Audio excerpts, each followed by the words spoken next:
کہ ایمان دل میں آ گیا تو ایک کشاکش اندر شروع ہو جائے گی. میں اگر فرائیڈ کی اصطلاح استعمال کروں تو ایگو اور ایڈ یا لبیڈو میں تصادم ہوگا. آپ کے نفس کی خواہش کچھ اور ہے، ایمان کہتا ہے غلط.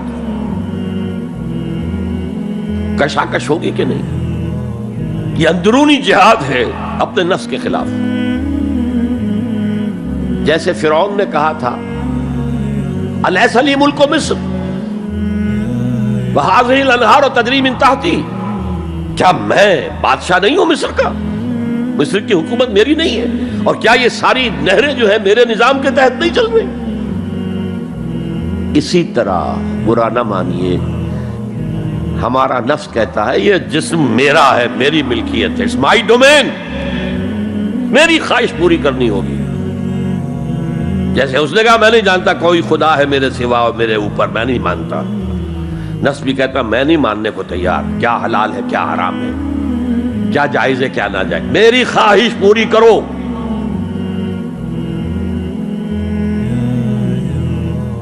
اس کے خلاف جہاد،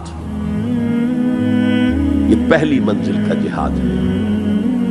اور آپ کو معلوم ہے 3 منزلہ عمارت ہے، تو بلند ترین تو ہے تیسری منزل، اہم ترین ہے پہلی منزل. پہلی منزل بنے گی تو دوسری بنے گی، دوسری ہوگی تو تیسری بنے گی نا. پہلی منزل یہ ہے اور اہم ترین یہ ہے.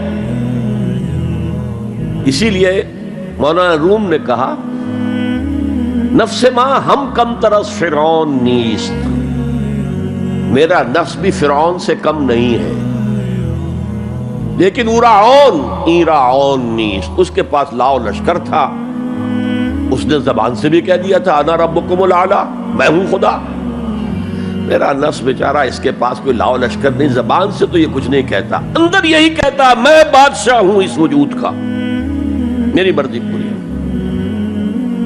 اسٹرگل اگینسٹ دس بیسر سیلف، ایک سیلف ہے اونچی سیلف، خودی، انا، ایگو، اور ایک ہے یہ بیسر سیلف، یہ ہماری جبلتیں جو اندھی بہری ہیں، جو حلال اور حرام سے انہیں کوئی غرض نہیں ہے، ان کے خلاف جہاد کرنا.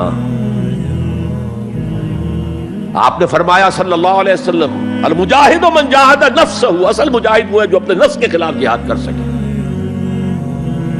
تمہارے اندر یہ دشمن تو بیٹھا ہوا ہے، تکڑا ہے، تمہیں کنٹرول کرنا، چلے آؤ باہر کے دشمنوں سے جہاد کرنے کے لیے. تم نے ٹانگے کو گھوڑے کے آگے باندھ دیا. اور ایک دفعہ حضور سے پوچھا گیا ای الجہاد افضل یا رسول اللہ، اے اللہ کے رسول سب سے افضل جہاد کون سا ہے؟ فرمایا ان تجاہد نفسک فی طاعت اللہ، اپنے نفس کے خلاف جہاد کرو، اسے اللہ کا مطیع کرو. یہ جو اندر کی کشمکش ہے، کشاکش ہے، یہ جہاد فی سبیل اللہ کا نقطہ آغاز، اللہ کا مطیع بنانا ہے نفس کو. اس کے ساتھ 2 سب لیول اور ہیں. اس نفس کو بھڑکانے والی ایک قوت ہے انویزیبل، اور ویزیبل بھی ہے. انویزیبل قوت سب سے بڑی ابلیس، شیطان لعین، اور اس کے چیلے چانٹے جنات میں سے. اور ویزیبل میں انسانوں میں جو اس کے ایجنٹ ہیں، جو فحاشی کو کلچر کا نام دے، یہ اس ابلیس کے چیلے ہیں. ان کے خلاف جہاد نہیں کریں گے آپ. اگر آپ ان کے خلاف ایگریسو ایٹیٹیوڈ اختیار نہیں کریں گے تو آپ ان کے دباؤ میں آ جائیں گے. ان الشیطان لکم عدو فاتخذوہ عدوا، اے لوگوں یہ شیطان تمہارا دشمن ہے، اس کو اپنا دشمن سمجھو.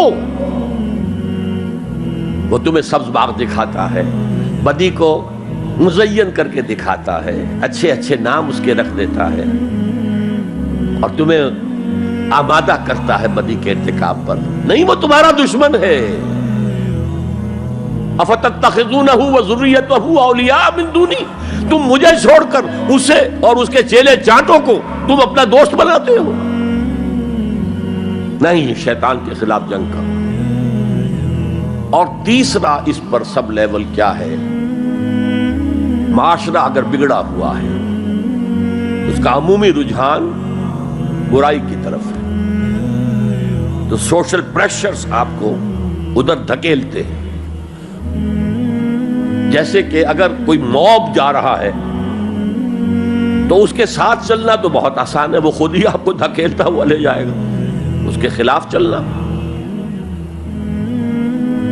بہت مشکل کام۔ ہو سکتا ہے آپ بڑی زور لگا کے 4 قدم آگے بڑھیں، پھر کوئی ریلا آئے 10 قدم پیچھے لے جائے۔ تب 2 ہی راستے ہیں، زمانہ باتوں نہ سازت تو بعد زمانہ بے ساز۔ یا تو پیسو معاملہ ہے، زمانہ تمہارے ساتھ سازگاری نہیں کرتا، چھوڑو تم زمانے کے ساتھ سازگاری اختیار کر لو، چلو تم ادھر کو ہوا ہو جدھر کی۔ ایک یہ ہے کہ نہیں، زمانہ باتوں نہ سازت تو بعد زمانہ ستیس۔